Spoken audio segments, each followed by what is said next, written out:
Everyone see that at home? Yes. Awesome. Great. Welcome all. Happy Friday to everyone. This is our Minta information session.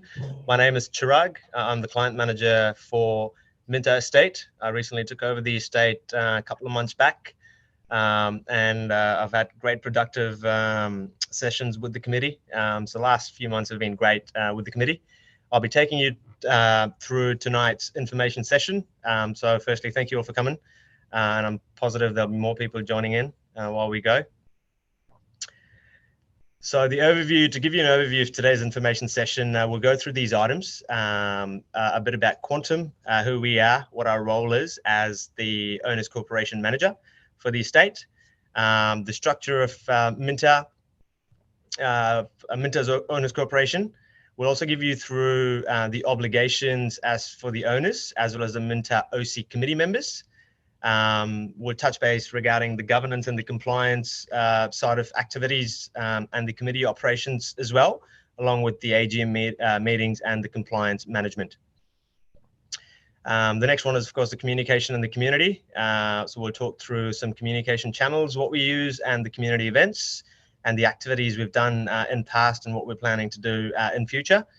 And of course, right at the end, before the updates, we'll go through any frequently asked questions if you have. And at the end, of course, Q&A session. And we have received a few questions from the community who have registered, which we will try and go through at the end of the session and answer them with the best of our abilities.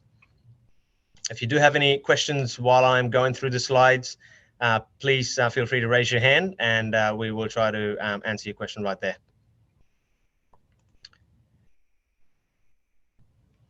So slide number one, of course, about Quantum, the services provided by Quantum. So the services provided by Quantum United Management range from General Owners Corporation inquiries, like the amount of your levy notices, the frequency of the notices, gaining access to the documents via the community app, ensuring any sort of issues which have come via email or via telephonic calls are being responded to within the obligations of the Owners Corporation. And of course, then you have your compliance side of things, where there are registered rules, which I'll go further down in the slides to explain what those registered rules are within the Minta Owners Corporation. Us as a manager for Minta, our role predominantly is very administrative in terms of your levy fees. What we do as the Owners Corporation Manager for Minta Estate is when the actual land is registered with the planner subdivision, we were appointed as the Owners Corporation Manager to manage the estate. You have the compliance side of things, then you have your nature strip maintenance, which is the second point, as a benefit of the Owners Corporation. And thirdly is the community events, which again, further down the slides, I will break down a bit more about those points. Yeah, and just in terms of our Quantum, we've been operating now for the past, I think, 17 years now. So obviously we specialise in master plan community management with an Owners Corporation structure. Obviously each community is quite customised in its community structure. So we've got some with environmental management plans. We've got other with Section 173 agreements and different obligations in terms of the planning permit and structures. And obviously the governing documents for each community is quite different. We've got some with resident clubs, others without, and obviously Minta is the one where the key focus obviously is the community events and engagement, and also the streetscape or nature strip maintenance. So of course, the next slide is the role of the Owners Corporation Manager, which is Quantum United Management. Of course, we'll go through the business administrative side of things, the asset management, governance and compliance, community and communication. On the right is the hierarchy of the structure from Quantum United Management for Minta Estate. I'm the client manager. Then we have the assistant client manager, which is Kylie. And then you have the compliance team leader, Patricia, who oversees our compliance team. And of course, Jonathan, who is our general manager, and Michael Darby, who is the founder and the managing director for Quantum United. So my goal as client manager for Minta Estate particularly is for any owners corporation estate is to drive the community sense, creating those vibrating communities, which is our vision as Quantum United. It is great. My goal is to sort of not better the community. Of course, the communities are great, but in terms of what measures or steps can a committee take in terms of our recommendations to make that feeling as a community in whole is what our job is, of course, within the OC guidelines. That's my predominant role as a client manager, or any complex issues. Of course, Jonathan assists me in trying to resolve them, as it sometimes could get a bit legislative. Then we have Kylie, who's our assistant client manager. She's very knowledgeable. She's been around in Owners Corporation for quite a few years. She usually focuses on the operations of Minta, assists in responding to emails. And of course, she's our event guru who manages events for Minta. And our recent event, which was Easter, I don't know if you attended the event. It was a great success. While I was there, had absolute amazing feedback from the community. So Kylie oversees the event side of things as well. Jonathan, I think I don't have to explain Jonathan's experience. He's been in OC for quite a few years, and being in the executive role, he oversees the entire team with Quantum, where we manage quite a few estates. So it's great hand out there in terms of experience.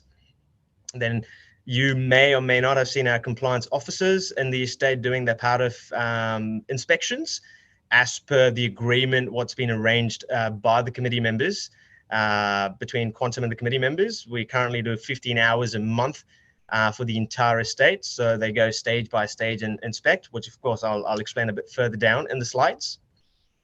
And of course, Michael, the founder for Quantum United Management.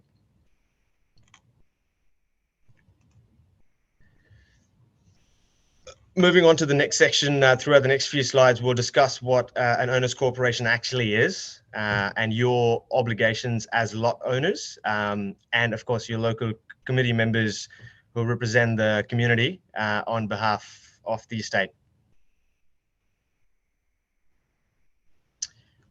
An owners corporation, what is an OC? Owners corporation manages the common property of a residential estate. An OC is automatically created when a plan of subdivision containing common property is registered via the Land Use Victoria. The Owners Corporation Act, which was recently amended in 2021, and the OC Regulations 2018 are standard across all OCs registered within Victoria. Both have instruments to govern the compliance of the registered Owners Corporation rules. And included in this are, of course, your OC model rules, which are also regulatory across the board. The OC registered rules are specific to the actual OC, which in this case, of course, it's the Minta estate. The OC rules do sometimes, not sometimes, it does differ from estate to estate, particularly the registered rules.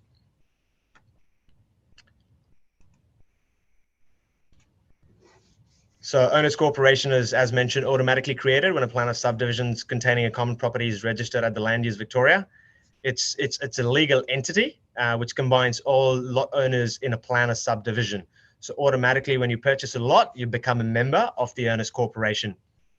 The Owners Corporation have the powers, they make rules which are binding on the OC, owners and tenants regarding the use of common property and their personal lots. Of course, there's a legislation passed by the Victorian Parliament provides the legal framework on how the Owners Corporation is operated.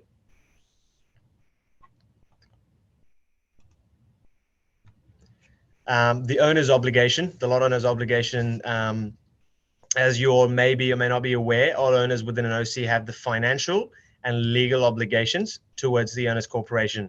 These include, but are not limited to, of course, the approval of an annual budget at each annual general meeting, which is held once a year. In fact, we have an AGM coming up for Minta in the month of May. So I would, of course, encourage all the participants who's been here this evening to register yourself for the AGM. You'll be receiving a newsletter soon in the next 24 to 48 hours with the date and the time of the annual general meeting, which would of course have the AGM pack of the agenda and all the relevant documents, which we will be going through the meeting on the night. As lot owners, of course, you contribute your share of budgeted costs, which is done by paying your levy fees. And of course, to comply with the OC legislation, model rules, and owners corporation rules in place. The committee members, the role of your committee members, firstly, we have the Hugo Hall, who represents Stockland as part of the committee. We have Alex, Dawn, who's on tonight. We've got Rasik and Timothy Fenton. Tim is the chairperson for the community. I'll touch base a little bit about the role of the committee members within the estate. With OC is the role of your committee members is to act honestly and in good faith, exercise due care and diligence, and not make any sort of improper use of their position. And of course, most importantly, act in the interest of the owners corporation, which in this case is the Minta estate. Whenever a meeting is held, be it a committee meeting or an AGM, a quorum must be met. When I say quorum, a majority must be met. This means at least 50% of the committee members must be in attendance to make resolutions or decisions. So if a quorum is not met, the committee can only make interim decisions in order for motions to be passed or a quorum to be met. So if the votes are, say, split equally for a decision to be made, the chairperson, in this instance, Tim, has the deciding vote.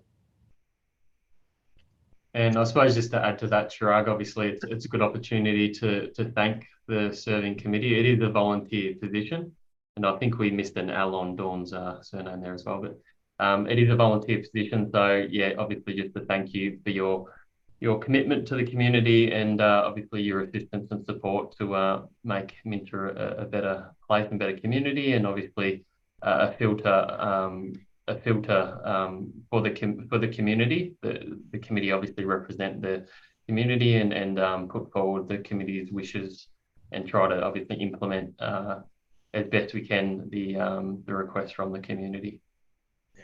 And I personally, as a client manager, would definitely add this point, Jono, that the committee, what currently we have, Alex, Dawn, Rustic, and Tim, they come from great backgrounds, and it's great to have bouncing ideas during the meetings with their approach towards the community, and it's great to see and learn from them as well. So my personal experience with these four members, along with Hugo, has been great. So yeah, there's absolutely not getting away with it. Yeah, and obviously a diverse sort of background of people as well with different views and different experience to bring to the table, makes a big difference as well. No, certainly. So, of course, the next slide is just a quick overview on Minta Owners Corporation, which is, of course, the whole idea was to and is to create a unique residential community.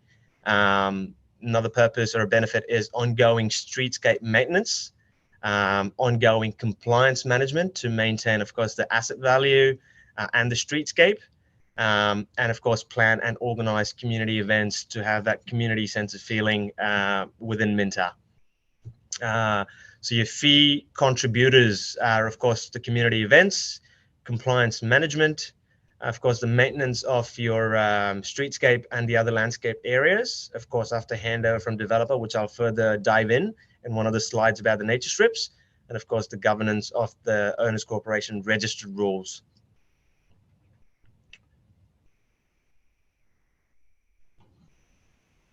And the next slide is the governance and compliance, where we go through the AGM, the committee operations, and the compliance management.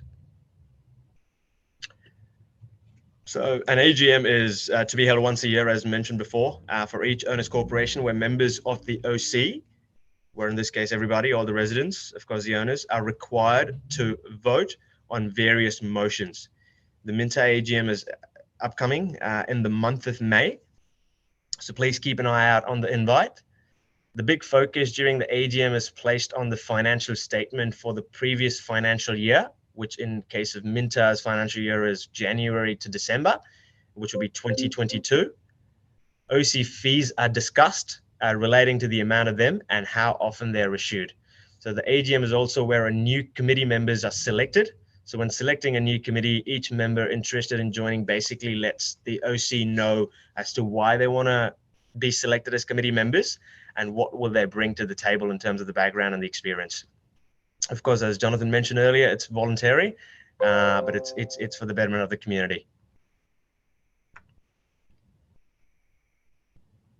And going back to the financials, what I meant by financials is we will be discussing the budget, which was approved to be tabled at the AGM by the committee member in our recent budget meeting, which was done a few weeks back. Committee members must be lot owners within the OC. All of these members will, of course, hold the office for 12 months, which is the calendar year, until the next AGM.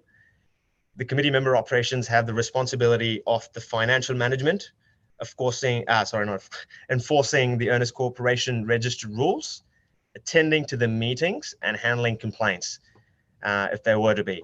So I think one of the main things as well is that the committee is responsible for making decisions on behalf of the entire community, not just themselves. So sometimes it gets not tricky, but they have to consider the entire estate in terms of 1,000, 1,200, 1,500 lots we have, particularly when the budget's done as to what works for the community, of course financially. And the second main point is the whole point of having an owners corporation to have that sense of community. Yeah, and I suppose just to add to that as well, it's balancing all the different members, and obviously each member has different expectations and different sort of requirements and interests as to what they want to see for the community. So it's the committee's sort of role as to trying to accommodate as best as possible the expectations of the majority, ideally, depending on what the decision is. Compliance management. Minta has, of course, inspection officers who attend to the estate 15 hours a month as per the engagement done. It was originally 4 hours, but in terms of the size of the estate, it's gone up to 15 hours a month, and they try and sort of do the role within those hours. Of course, these officers go around the estate to ensure all the Owners Corporation rules are adhered to. So these OC rules are very much specific to Minta estate. And of course, they vary depending on the OC you live within. These officers are responsible for issuing what we call the breach notices, where they go out for their inspections, and owners who do not, during their inspection time, who do not adhere to the registered rules, like your maintenance of your front lawn, rubbish bins overflowing, dumped rubbish in a vacant lot. These are the three sort of predominant areas where a courtesy card, there's a compliance process in place for the estate, which committee is well aware of. And of course, it's on the community app to review if you would like to, where a courtesy card is issued to a lot owner, educating them or informing them about the breach they would have got on without not realizing. So they give them enough time, sort of between 14 to 28 days to rectify. And of course, there's extension provided if there's a legitimate reason. But if that courtesy card were to be ignored, of course, there are breaches, which in a simple language is a fine, which the lot owner is obliged to pay for if these registered rules in terms of maintenance is not maintained. Yeah, and in terms of that, it's essentially our time that we need to obviously do to escalate the breach. So if it gets beyond a certain breach process, then obviously we need to issue out, escalated breach notices, and obviously liaise in more detail with that particular lot owner. And obviously it's just purely based on specific rule breaches within our scope that we're being instructed to by the committee. Obviously that's subject also to the amount of hours that they want to allocate towards us inspecting as well. And just to be mindful as well that obviously it takes some months to get through the whole estate, and then obviously it starts again. So it's just being mindful that every visit they go out, they don't go to every single house in the whole estate. Obviously that's not possible unless we increase our hours upon each visit. So that's where that sort of sits. And I suppose just to give a bit of a summary of the past 3 months in terms of inspections. So January, the team inspected 620 properties. They picked up 10 breaches in terms of OC related, and 31 were reported through to council in terms of dump rubbish. In February, there was 493 lots or houses that were inspected. There was 9 OC related breaches and 15 reported through to council related breaches. In March, there was 846 inspected and 10 breaches picked up in relation to OC and 13 council-related breaches. So just a reminder as well, obviously, it's those 3 areas that the team have been tasked to breach upon. And that doesn't mean that each owner isn't obligated to comply with all the registered rules. It's similar to, I suppose a good analogy is police, for example. You know, if they drive down the street, they see a jaywalker, they see someone littering, you know, there's a number of things that you can essentially capture people on, but, you know, that they have certain areas that they might focus on, for example. So that it's sort of not possible to breach on every single possible breach of the rules, and that's why it's just particular specific rule breaches that we look at this stage. And again, it doesn't mean that the owners aren't obligated to adhere to those, and not to say that the committee might decide down the track to focus on other breaches that may be occurring. And there certainly, I'm sure Johnny would agree, that there has been, yes, not you go through every single house, but there has been a great difference in terms of what it used to be to what it is now, in terms of people actually realizing, yep, there's certain rules to follow. So overall majority, the results have been great with these inspections. And we also partnered with Snap Send Solve, so we actually get provided now regular reports from them. So if we issue reports through them through Snap Send Solve, we get information and feedback through them directly through to our emails, just providing us where the status is on each one of those particular breaches, whether they be dump rubbish or anything council related. Yeah. Communication and community, which of course we'll go through the community app. So the Quantum United management, us as a management company, we have a few communication platforms. Our main one, we call it as e-bulletins, which is technically an email. However, in these, we provide constant community updates via our monthly newsletter, your event updates, like your Easter events, your Halloween, Christmas, Clean Up Australia Day, and in addition to any sort of updates which the community may need to be informed about. Then, of course, we have the community app, which is a great way to sort of ensure you're receiving all of the latest information, and of course to register yourself for the push notification. It is very vital, and I cannot stress enough for the owners is to update the contact details. And the most common thing I experience as a client manager is when a lot is settled.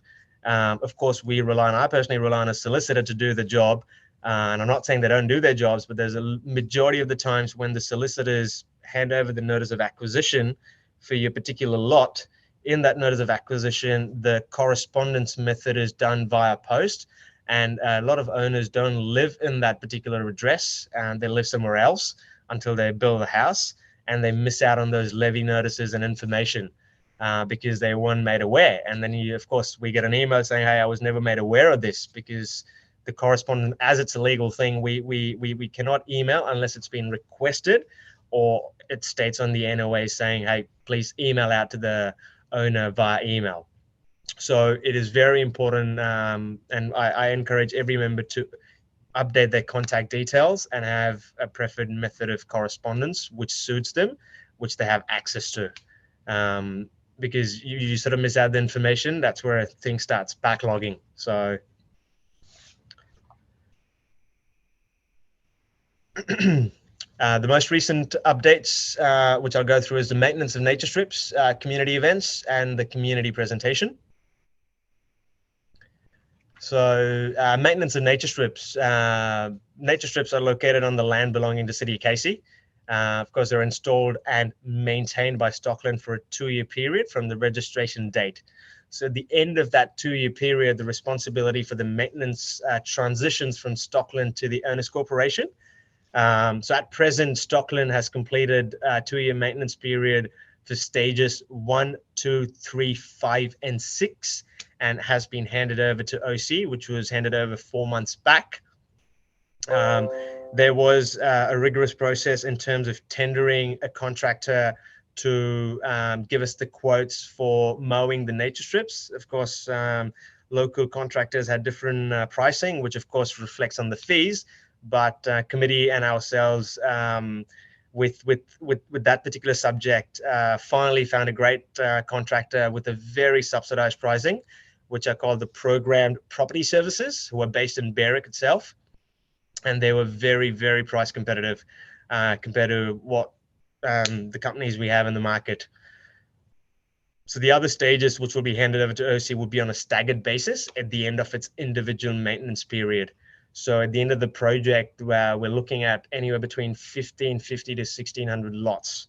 So there are a couple of stages that are stage 7, which will come in the month of May, which of course the OC will take over. And again, this particular cost of nature strip would be discussed in the budget at the AGM. So again, I would encourage you guys to attend the AGM where there is the breakdown of the costs involved for the owners corporation. And I just think obviously it's important to note as well, Shirag, that Stockland were maintaining the nature strips beyond that 2-year period. So obviously that's great that they did that, just to give the committee the opportunity to properly go through that tender process and pick the best contractor for the community. Certainly.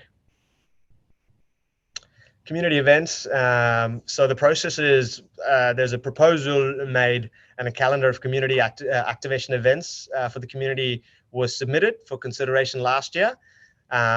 So along with Stockland, of course, we facilitate, but wholly supported by Stockland team, the events that have been scheduled for 2023 so far until the month of June only. Of course, there'll be events post-June as well, but the calendar year for the event, which was proposed, was July last year to June this year. So for this year, of course, in Feb, we had the Food Truck Festival, the Easter egg, which was done on the 2nd of April, where we had around 300 odd people turn out. The upcoming one, which again, you'll receive a newsletter, would be Mother's Day, which will be an outdoor event as well, of course, subject to weather. And in the month of June, there's a cooking class event as well.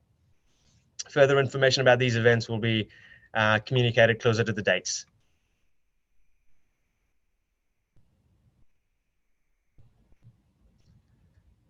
Community presentation. As mentioned earlier, we do 15 hours of on-site inspections. We work with the Minta committee to discuss the ongoing arrangement and the expectations they have moving forward. Based on our current scope of 15 hours per month, what we have achieved from the period of October to February 2023, there were non-compliance matters, which will result, there were 91 of them. Active non-compliance matter open and managing a 97, and inspections totally completed between October and February were 3,088.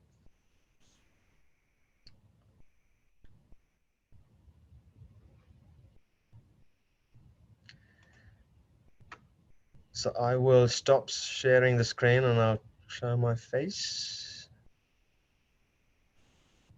So what we'll run through now is obviously we've got a few questions that came from the registration. So we'll work through all those particular OC related questions, and then we'll move on. The developers provided us answers for all the developer related or development related questions as well. So the first one that's come up, obviously if it's answered throughout the presentation, we're not going to touch on it now. It's only the ones that sit outside of the presentation. So the first one is in relation to putting in a process that builders clean up their mess. So yeah, in terms of that, obviously that's a part of our audit. So if there's, whether it be vacant lot or whether it be a builder's lot, if there is mess like rubbish overflowing and blowing everywhere, or the actual construction itself is messy, obviously that will be reported through to as a breach and likely sent through to Snap Sense Solve as well as a council issue.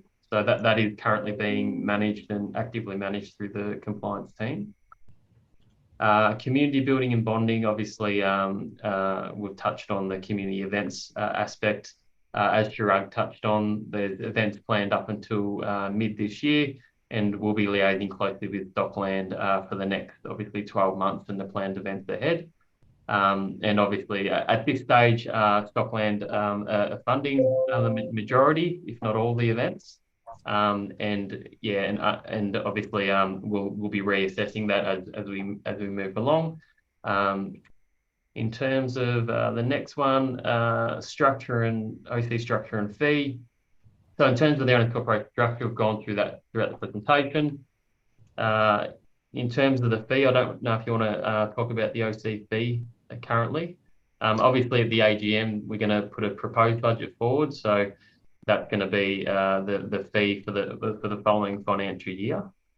Is there anything more to add to that? No, so the current fees, which I'm sure you all are aware, for the period of January to June 23 is $81.68. And from July to December will be tabled at the AGM with the budget in terms of operating the OC, and of course there'll be a breakdown of the costs of all expenditure, which will decide the fees for the following year. Yeah, the next one is fee distribution information. So, which we sort of gathered is essentially the levy notices are sent via post or email, depending on your communication preference. So, if you are receiving it via post and you prefer it via email, we just need consent in writing to essentially adjust our systems to make sure that we send it via email. The next one is safety of residents, security patrols at night. So in terms of that, the committee did decide for a short period of time in 2022 to have some security patrols. However, they agreed at this stage to not continue with patrols right this instant. However, obviously, they'll be assessing the need in the future when and if required. And we'll also table this as one of the agenda items for the first committee meeting. And obviously the first committee, or the next committee will be elected at this AGM, and then we have the first committee meeting after that. So that can be an item for them to discuss, depending on obviously the feedback from the community and how the safety is going. Obviously, there are rules in place as well as resolutions from the inaugural general meeting that enables the owners corporation to do those particular security patrols. And again, that's one of the things which is different to a normal council suburb. Obviously, with an OC, they have an element in terms of control over the quality of the presentation of the estate. Obviously, safety and security, and the ability to hold events. And that's obviously the main benefit of the particular structure with this community. The next one was around design compliance to be implemented. Per the evidence provided to residents via contracts, webinars, docs and emails, if design guideline compliance will not be managed per initial comms, how will residents be compensated for services not rendered?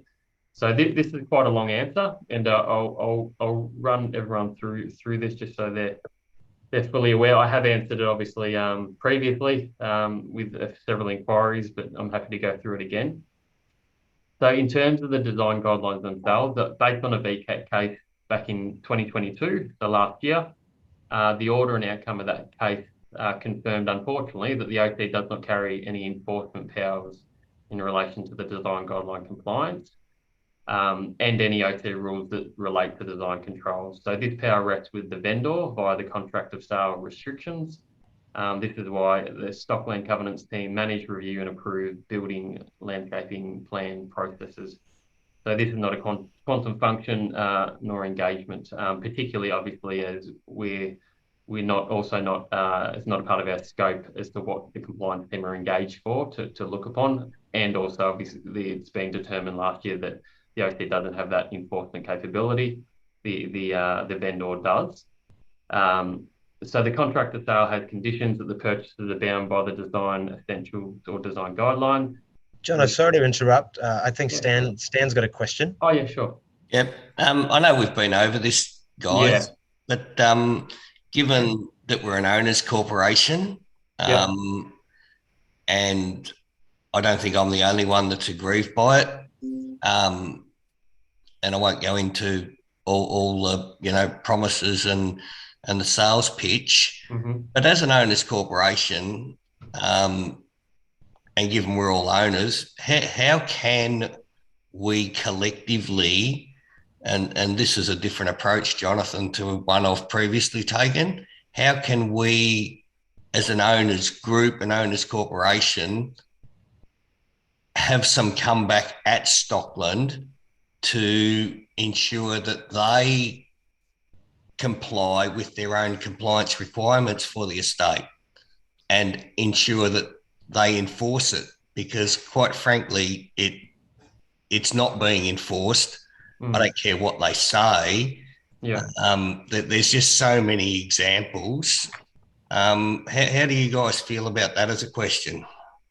Well, I suppose, from an owners corporation perspective, that's all we can speak from. So what we know is, based on the case last year, that the OC doesn't have the ability to enforce. So as an entity, as a legal entity, the OC can't enforce those particular design guidelines. No, I'm not asking. And I know you're not. I know you're not asking that. My question is for the owners corporation to put pressure back on to Stockland to deliver the premium estate with the premium guidelines for the premium price we paid to live in the estate. Yeah, but there's no straight answer to that, Stan, essentially. So it really depends on what the owners corporation, the committee, would like to, I suppose, invest time and money on. If like I know I go back to it, but if the OC had the enforcement ability, that's where they would have been in a position to have some sway or authority around that particular matter. So I suppose, as we've sort of discussed in the past, as part of as part of your new build, obviously the architect through Stockland assesses your building plans, which I know I'm telling you, you're already things that you know. But that throughout that whole process, obviously, it's incumbent on the owner to ensure that they build as per the building plans and the landscaping plans that have been approved by the architect. In terms of enforceability post that, it's really up to the vendor whether or not they wish to pursue that. In my experience, most developers don't go down the path of pursuing or following up post the construction. For what reason, I'm not sure. I don't know if it's a feasibility thing. I assume so, but obviously I can't answer on behalf of why that's not done. So it's not a straightforward answer, Stan, and it's probably something the committee would need to talk to how they would like to approach it. Because again, it's going to be time and funds, and whether or not, and obviously the OC doesn't have the enforcement ability. Obviously, as an individual, as part of the contract to sale, you do, because that's obviously written into everyone's contract to sale. So I think I've got it written here. So Stockland can choose to enforce the contract to sale. So the enforcement or amendment of the restrictive covenant would be through the Supreme Court. I expect this can be done by anyone who is burdened by the restrictions. Or anyone it applies to. Yeah. So I don't think it's a burden. I just think it's a blight. Anyway, let's move on. Yeah. Look, if I could do more, Stan, I certainly would. But we sort of bound to let's not bog down on it. Yeah, no, for sure. But I spoke to you last year, so I know how you feel, certainly.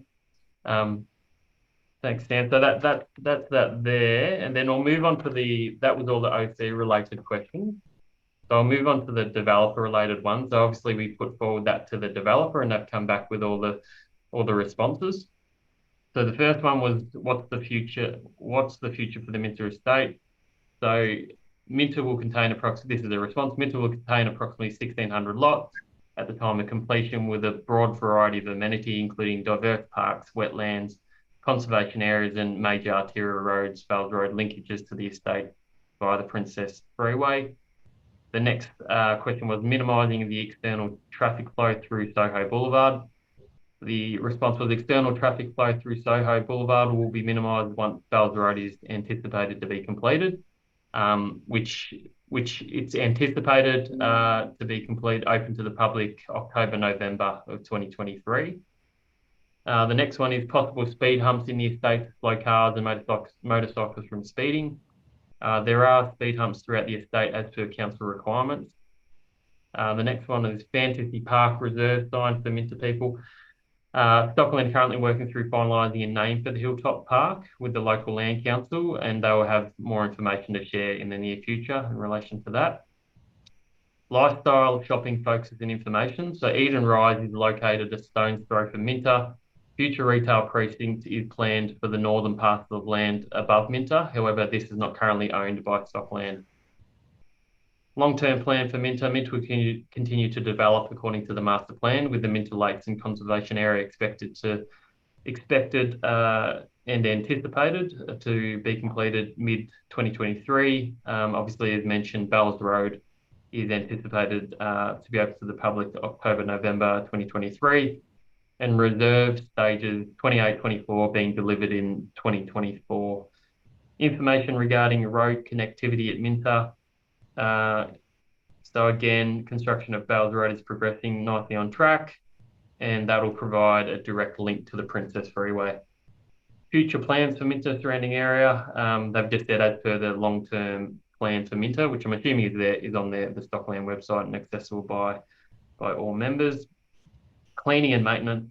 Stockland and Quantum are working in collaboration to keep the estate looking pristine. We encourage residents to report any illegal rubbish dumping by builders to council through Snaps and Solve, and to aid us in our efforts. So I suppose just to add to that from our perspective, obviously the maintenance and presentation is important, and that obviously protects the overall look of the estate, and protects owners' investments as well.